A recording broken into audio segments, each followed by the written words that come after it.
The S&P 500 and the Nasdaq 100, we look at SPY first. You can see we continue to hold below 573 and 574.6, basically pushing back to the downside. Now, looking at SPY, you came back down to that support around 568 to 565, and this is really the major line of defense you're looking to hold above. As long as you can stay above those July highs, I think SPY does look overall decent.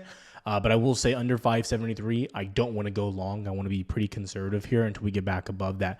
If we start to remount 573, pushing back above 574.6.7, I think it's, give a lot of illiquidity in this range right here. It's where the SPY could easily start pushing back up. But we don't want to jump the gun there, right? There's no point in me getting over aggressive here.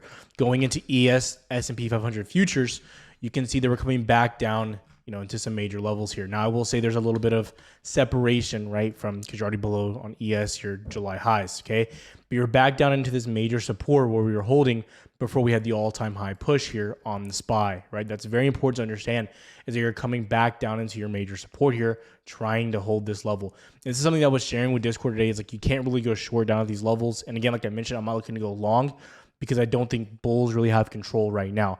It's also worth mentioning the election is tomorrow and kind of going to go into Wednesday as well, when we should have more of the information there. But again, you saw like a bit of a surprise from Kamala as what's coming out there is, definitely leading better in polls right now. Whether you agree with it or not, it's just the reality, and the market was kind of pricing a Trump win. So we can see things shake up here as well. But again, ES is holding your support right now, so you can't get too crazy. I'll tell you though, if you lose the support, 57.30, you start flipping, right? You start seeing that, that break and retest, right? Things could get nasty on the S&P. Again, we talked a lot about it. Not a lot of liquidity on the downside. Going into Nasdaq, right? First, let's go to Qs, okay? Looking at QQQ, you're sitting and now you're acting as resistance, like we mentioned on the previous video, going from yesterday and from Friday, is you're now, we talked about the illiquid range, right? This is where we kind of were very illiquid. If we came into this area, if we got above it, we would push into the highs. We got below, you push into lows. But now we're seeing us make consistent lower highs here, right? Very easy to look at what's happening. Consistently making lower highs, pushing back down. Buyers not really sustaining any control here. Not a good sign, right? I will mention that you're kind of making those higher lows here, but still not really what you want to see. It looks like it wants to continue to the downside here. Again, you're holding that 484 low level down here. That's nice to see, but again, not awesome. Below 484, I could see us dropping quick into 482, possibly 477. And again, when you go to Nasdaq, you see with these massive levels here as well. Because let's talk about a few things that are taking place here on the Nasdaq. You go to the 2-hour chart, a few things that we were really watching. Remember, we talked about our range that was basically sitting here for, God knows how long. We sat here for almost it seemed like a month, basically from 20,300 into 20,500 locally, right? Right about that range, right? You had a few breakouts, but ultimately you held in this range for about a month's time. Well, now what's happening is you can see the bottom of that range that was support is now turning into a resistance. So today and, Friday, you saw a bit of a bounce, rejected. Lower high, rejected, right? Not what you want to see. Again, you're finding support down here. Your major level that I'm watching down here as well is around 19.95, 19.96. So as long as you hold that, you look fine. But like I mentioned, you get below this level and you start getting to areas of this probably sells a bit aggressively from 19.96 down to 19.97. And then you have the 200 SMA down there as well. These things can quickly spiral and start getting the dip. Now, I will tell you this though, even if you hit the 200 SMA, you're making higher lows on higher time frames like the daily and 4 hour. So it's not the end of the world, but I'm still saying there's a lot of caution here. While I think going into this election, you got to be cautious. Now, the other side of this, you look at stuff like IWM, small and mid caps. Now, so far you're making higher lows, and someone asked me when would you go short on mid caps or where would you go long? Let's be clear. I'm sorry, I'm a little sick, so sorry if I'm sniffling. Just been feeling terrible. You're trying to get above resistance and hold around basically 225, 226 up here. You can't do it, okay? That's where you're at. To go short, I'd be looking to get below 214.7. You start breaking this low, you officially make a lower high or a lower low. You start to push onto the 200 SMA, in my opinion, quickly near 208, 207. Okay. Now, the other thing here about this is you have some earnings this week. You had Palantir, this is in the after hours. You have him and hers. You have, this is my favorite one, SMCI, super microcomputer, very big earnings tomorrow. We all know the fraud allegations going on there. You have ARM, Celsius, QCOM, ELF. These aren't like your major caps, but they're still big names, or they're still mid caps out there that'd be watching. Affirm, a lot of these other names there as well. So again, definitely watching this week for some of the, a lot of these are the mid caps that I've been mentioning for here for a while. So again, definitely watching these play out as well. I'm definitely most excited for ARM, SMCI as well, because we want to see those go absolutely to the ground. That's what we're looking for there. So again, what we're looking at right now on IWM, mid caps as well. Okay. The last area I'll talk about is the Dow. I think the Dow is the weakest area of the stock market right now. It's clear as day. I keep having to redraw some of this stuff because I'm going over it live as well. But I mean, it's clear as day that you're just rejecting and you're breaking down. Like you broke below 42,081, your previous high there.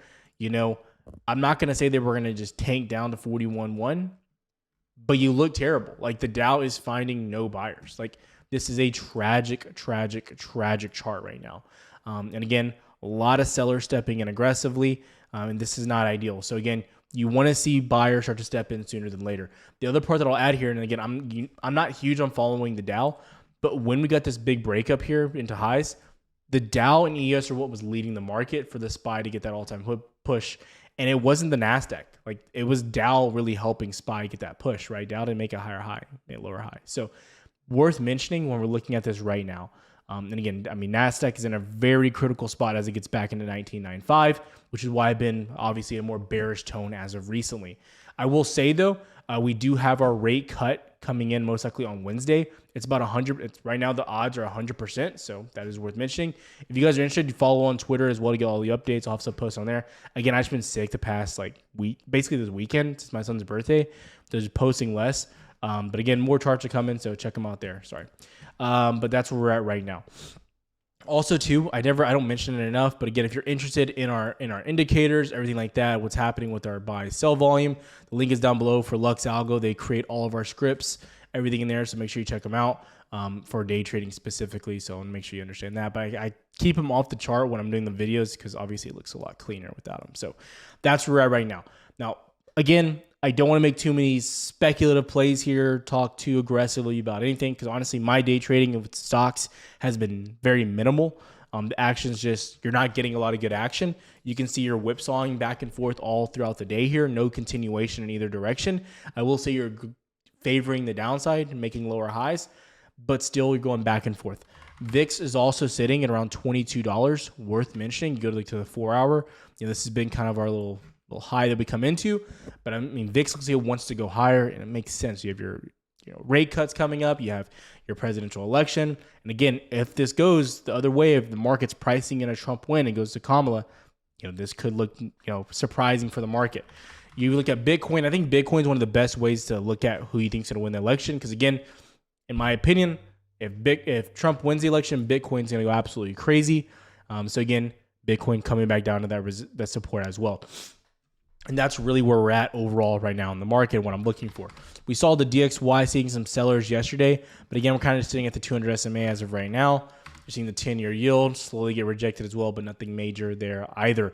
So not really benefiting or helping you out there whatsoever. So what I'm really watching there. As far as stocks goes, a lot of the same levels I've mentioned to you guys. I think Meta is still one of my favorite plays below 562, 561.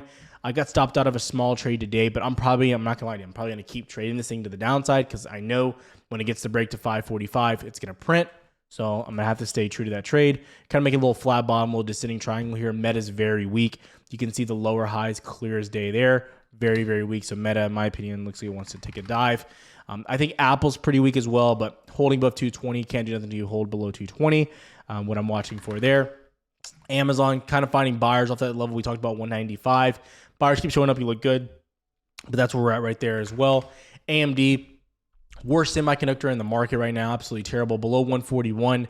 Like I mentioned, this thing starts to get gross. I could see it's coming down to 138 to 137 in a hurry. Be watching that. AVGO, absolutely terrible, below 169.5. What I'm really watching for, though, is a break below 166. Below 166, this thing gets tragic down into 160, 161, possibly even lower. Below 161, you have no liquidity. That's the real winning trade there as well. So again, what I'm looking for right now. And I don't want to say this, I don't see any upside here. I see the potential upside play if bulls start to step back into the market. But as of right now, it looks like most of the opportunity is to the downside. And I know a lot of people are like, Tyler, you're a perma bull, you're this, you're that. This is the part of it. Like, you have to start flipping your thesis, your bias, when you start kind of seeing the trend flip in front of you. But I will not say that I'm getting overly aggressive to the downside or even getting into those positions yet, because we haven't had that confirmation below the levels we really need to.